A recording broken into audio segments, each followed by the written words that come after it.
After we saw the results of the checklist, we decided then to do a logic model. The very first thing that we needed to do is make sure that we had all our inputs ready. That was basically training the staff, who is the leadership, where we got the money from, um, what was Google for Education, what exactly was it, and we decided, okay, now let's look at the outputs. And what are some activities that we're going to need to do? Well, professional development. We'll need to set up a Google Classroom for all teachers to join so that they can learn what it is that's going on daily with learning G Suite for Education. We also talked about Class Dojo. We talked about creating videos that go within the Google Classroom, and then our monthly staff meetings. And then we went over here to more outcomes. We said, oh, there definitely needs to be acceptable use policy in place so that students know, teachers know, and everybody knows what is going to happen if and how to use our Chromebooks, how to take care of them. We also talked about, hey, there needs to be surveys beginning of the year, middle of the year, and end of the year. That way, we know what needs to be tweaked, what is doing good, and what is not. And lastly, we need to make sure that we have a rubric made that so teachers can look at the rubric. Hey, are we doing what we need to do? Is it good or is it bad or is it ugly? And that way we know what it is that we are doing and what will make it run better or more smooth at Franklin Elementary. So from there, we made an acceptable use policy. With this acceptable use policy, we're going to talk about how teachers are going to be, or how students are going to be held accountable, what the fee is if they break the computers. It will talk about how you're supposed to care for the computers, what you are and are not allowed to do on them. So that would all be part of the acceptable use policy. We also did the same thing for staff. We need to make sure staff is doing what they need, the appropriate things. They shouldn't be shopping on their computers. They shouldn't be doing planning their vacation on the computers. We need to make sure that within their acceptable use policy, what the do's and the don'ts are on there so that they know. They will also be given if you break this, this is what it would charge you as well within their acceptable use policy. So our professional developments are going to be different than normal professional developments. Usually you do a whole day. We're not going to do that with this incentive. With this, we are going to incorporate the professional development within the monthly staff meetings. That way staff can't say, oh, well, I don't really want to go. What's that have to do with me? No, it's mandatory because it's part of our contract that says you need to come to staff meetings one time a month. Within this professional development, you're going to learn Google Classroom.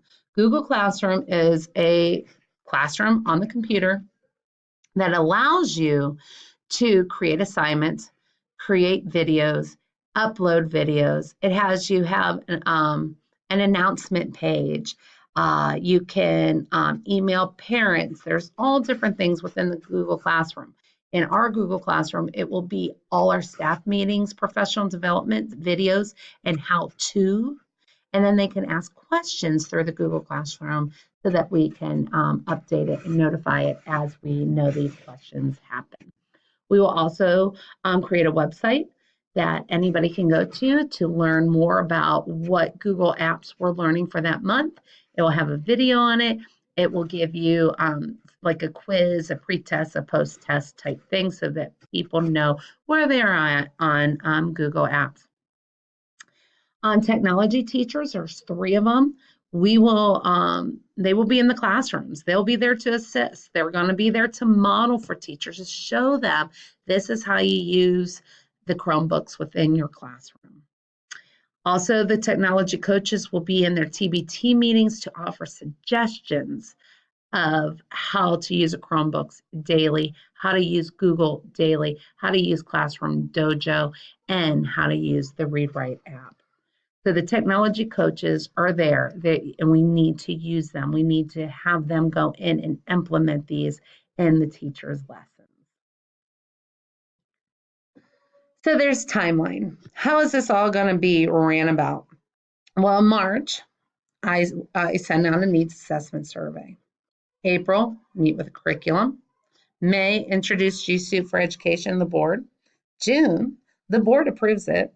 July, meet with the IT administrators to get G Suite up and running. We need to do a password and curriculum, get it into our switchboard. July or August, we need to meet with the administrators so they know how to use it, they know what to do, and they start using Gmail and that right away.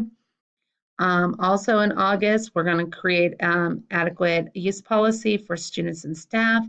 In September, 2 things. Professional development on Google Classroom so teachers can start that right away, and invite all these teachers to the Google Classroom so that they know what it is and how to get in there and learn the lessons with as a yearly spiral learning. In October, we'll have a professional development on Gmail, and we'll also share that website with the teachers. November 2019, professional development on Google Docs. In December would be a professional development on Google Slides. Now remember, these professional developments are instead of these staff meetings, so it's no extra time and won't cost our district any extra money. In 2020, January 2020 survey about the staff meetings. Hey, is this going good? Is it going bad? What can we do to make it better? Type things. Also in January, professional development on Google Forms. Google Forms, they're going to love because that is your testing. So they can put a test on there. The kids can answer it, sort of like filling in the bubbles. And they also have extended response and short answer forms as well. And it grades it right for them. And then in February, we'll do Google Sheets, which is just like Excel. In March, there will be Google Keep professional development. April, professional development on Hangouts. Hangouts is sort of like where you can talk to somebody on the phone and you can see them. So it's I can talk to them on my computer and see them. May, professional development YouTube. June, end of the year survey about the Google. And that will also be when we send the rubric out to the teachers and they can grade how Google Apps are working for our school district. And that's our evaluation process. And that would be a rubric. The teachers need to fill it out. They need to be honest. And then from there, we will look at it and we are going to decide, hey, what do we need to do to make this better? What do we need to do to get everybody on board? Maybe at this time, we might want to start asking, hey, do you want to become Google certified? Because there's several levels of Google certification. So from this evaluation, we will know if our teachers need their wants and what we need to do to make it better for them. This is my change of innovation, G Suite for Education. I think it's going to make our district a better place. And I hope to see at least a 25% increase on test scores because of the use of the Google apps. I also am a firm believer that using ClassDojo is going to make the communication between parents, students, and staff 100 times better. With that app, parents are going to know what's going on daily within the student's classroom. Are there any questions?